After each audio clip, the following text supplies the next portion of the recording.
Rồi đây mình có một cái xô bằng nhựa. Cái xô này thì thực ra cũng sửa chữa nhiều rồi, đây anh em thấy không? Cái này dưới này mình dán keo AB nhá, AB cho nhựa này. Mà cái này nó cũng bị thủng ở đây này. Ngoài chúng ta sẽ sử dụng cái keo Waterfrost này thử xem là cái này nó nứt hoàn toàn nhá. Đấy, anh em nhìn này, nó nứt nhìn thấy kẽ luôn này. Đó, chúng sẽ sử dụng cái này xem là có dán vào nó có bị hở nước không. Cái miếng này khá là dài, nhưng mà mình sẽ có lẽ mình sẽ cắt thành hai cái miếng nhỏ nhỏ thôi. Chúng ta dán dọc vào đây. Rồi đầu tiên thì để dán cái này chúng ta sẽ phải chà, công việc bất di bất dịch, nhưng mà chà cái chỗ này cho nó ăn keo.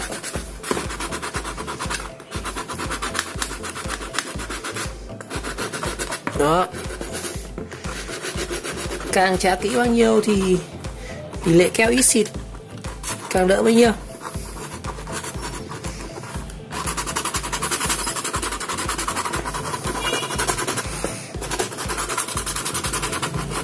Đó. Đó.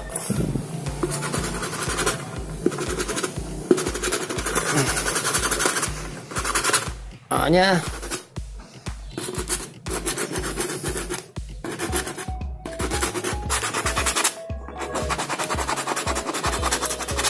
Rồi, bây giờ sẽ dán miếng Waterfrost này. Mình sẽ dán thành hai miếng. Rồi, miếng đầu tiên này. Bóc cái này ra đây. Nó sẽ có một cái lớp đen ở trong này. Đó. Ồ, nó dính ở tay. Rồi, chúng ta sẽ dán đến giữa cái này. Đây, dán đến đâu sẽ miết đến đấy.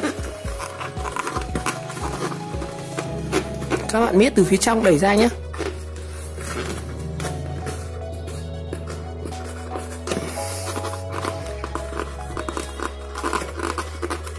Đấy. Ở đây mình mục đích là mình muốn dán nối tiếp hai cái. Đó. Dán tiếp một miếng nữa, đè lên cái miếng kia, xem hiệu quả nó có cao không. Ôi, nó dính quá kìa.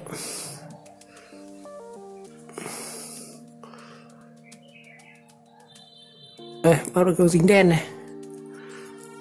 Đó, dán nối tiếp lên cái này, xem hiệu quả nó có thật sự tốt không. Đó.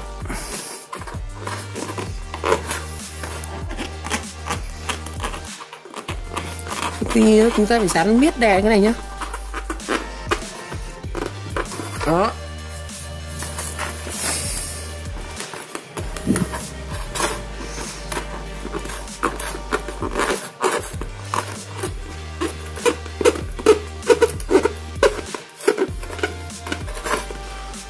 Đó, trên này thế này. Mình có thể dùng kéo là cái gì đó.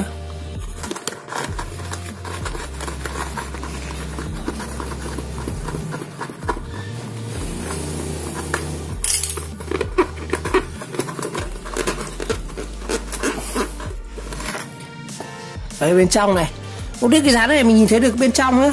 Đó, nhìn thấy không? Đây là cái đường đứt này. Đây bên trong cái đường đứt này. Lớp keo mình nếu mà một các bạn có thể dùng một cái miếng dán dài như này, nhưng mình nghĩ rằng để cái miếng dán như này nó sẽ tiết kiệm hơn này, và hiệu quả thì nó vẫn như nhau. Đó, mình nhớ bóp những cái mép này để cho nó chảy những cái keo ra mép này.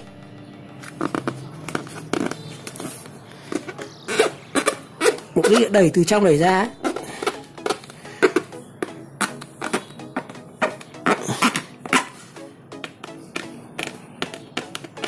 Cái này nó như kiểu lớp kẹo cao su ấy. Đó, rất là ngon lành như nào luôn. Bây giờ chúng ta sẽ thử đổ nước vào nhá, thử xem thế nào. Rồi, bây giờ mình sẽ thử đổ nước ở cái chỗ này.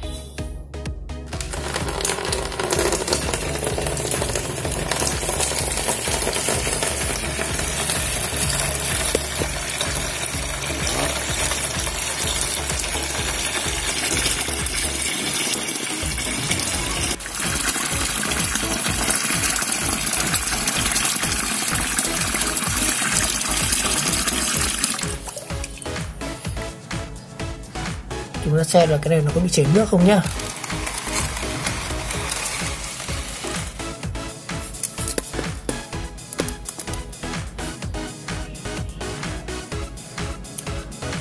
Cái vết mình dán thì không bị chảy, nhưng mà cái đây anh em thấy nó không bị chảy luôn này. Đây ở cái miếng dán của mình này, đấy nhá, không bị chảy. Tuy nhiên thì cái chỗ này nó bị nứt ở đây này.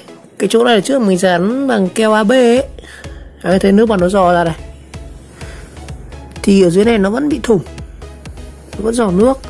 Nhưng mà với cái miếng dán bằng cái keo Weatherproof này, mình kéo hạt nữa để cho anh em xem này. Đấy, cái này kéo hạt nó mép này. Cái nước này do bị đáy nó thủng nhá. Còn cái phần mà mình muốn nói là cái phần mà mình xử lý bằng cái Weatherproof thì ok này. Còn vì trước đây mình không có cái keo Weatherproof này, mình dùng bằng cái keo AB ấy. Đây này, anh thấy cái vết này không? Cái vết này xử lý bằng keo AB ấy, thành ra nó vẫn bị thủng. Nhưng mà với cái Weatherproof này mình thấy dùng khá là ngon. Đó. Đây, mình có một số cái chai mà cũng đã sử dụng miếng dán Weatherproof này. Đây, dụ cái chai nước này. Đó. Nét xem nào. Đây. Cũng dán bằng Weatherproof này. Cái này trước là có video thực nghiệm. Hay là một cái chai nữa này, cũng sử dụng miếng dán Weatherproof. Đây, có một cái ống PVC trước mình có cũng là dán bằng Weatherproof này. Cái này chỉ để dán minh họa thực nghiệm thôi. Khi dán thì lưu ý nha các bạn, sẽ phải nhớ là đánh những cái vết này nhá. Đối với ống nhựa này, ống nhựa hay là chúng ta dán cái mọc gì đấy, chúng ta sẽ phải trà lưu ý là mình sẽ sử dụng với dám này này. Chúng ta đánh lên như này, lau sạch qua rồi đánh vào cái này, thì tạo cái độ xước như này, để khi mà mình dán miếng keo này vào thì nó sẽ có cái điểm mà để cho cái keo này nó bấu vào, thì nó sẽ tăng cái độ kết dính cho cái bề mặt keo này. Chứ nếu mà các bạn thủng đây, các bạn ụp luôn cái miếng dán Weatherproof vào thì nó sẽ, cái keo này nó sẽ không ăn. Thực ra nó ăn hết những cái vết bẩn, cái vết bụi lên này. Thành ra nó sẽ có một lớp ngăn cách giữa cái bề mặt này với cái keo này. Thành ra các bạn sử dụng cái keo Weatherproof này nó sẽ không hiệu quả. Thực ra là do chúng ta không biết cách sử dụng đúng. Lau sạch này, đánh nhẵn, vệ sinh qua, lấy rẻ lau đi. Chúng ta tự ụp này, và khi ụp là chúng ta nhớ cào những cái này nhá. Mình cào ở cái, ví dụ dưới này là vết thủng này, chúng ta cào ngược từ cái mặt này ra ngoài này. Đó. Tương tự này, đây cũng cào từ trong ra ngoài này. Đó, ok. Quay trở lại với cái xô này. Chảy nước kinh quá các bạn. Nếu mà có từ đầu mình có cái keo này mình sẽ sử dụng luôn đấy. Thành ra cái xô này vừa dùng keo AB vừa dùng cái miếng này. Rồi ok, cảm ơn các bạn đã theo dõi video clip ngày hôm nay.